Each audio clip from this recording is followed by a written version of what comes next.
Hey guys, so another unboxing, another day. Hey guys, so another day, another unboxing. Mag-unbox na naman tayo.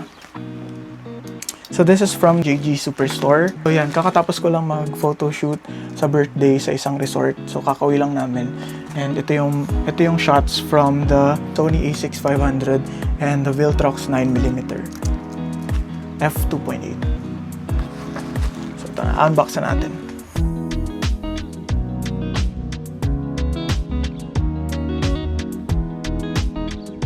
Are you guys ready? 1, 2, 3. Yay! This is the Instax Mini 13.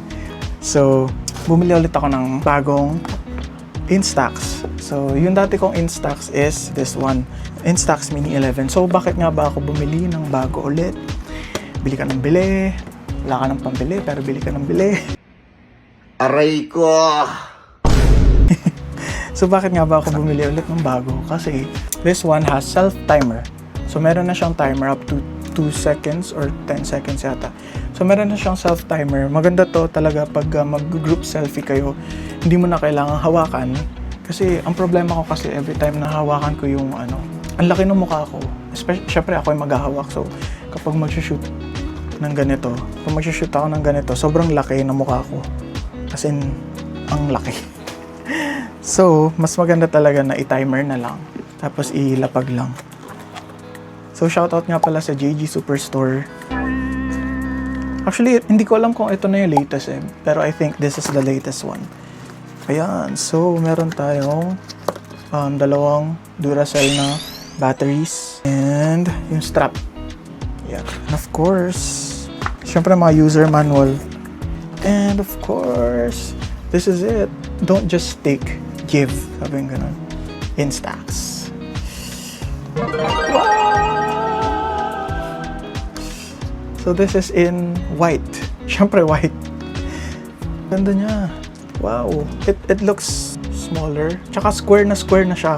Kasi ito, medyo may pagka-round ng onte sa gilid. As you can see, meron pagka-round ng onte. Ito, square na siya. See the difference? Tapos, ayan dito, may nakalagay na Instax Mini sa gilid. Dito kasi sa likod, meron. Sana nilitan nila to ng onte. Hindi siya mukhang aesthetic, tignan. Sana mas malit pa na onte. Pero anyways, andyan na yun eh. So yung timer niya, hindi ko alam kung nasaan. Ito yung timer niya nandito. So yan, pwede mo iset dito yung timer.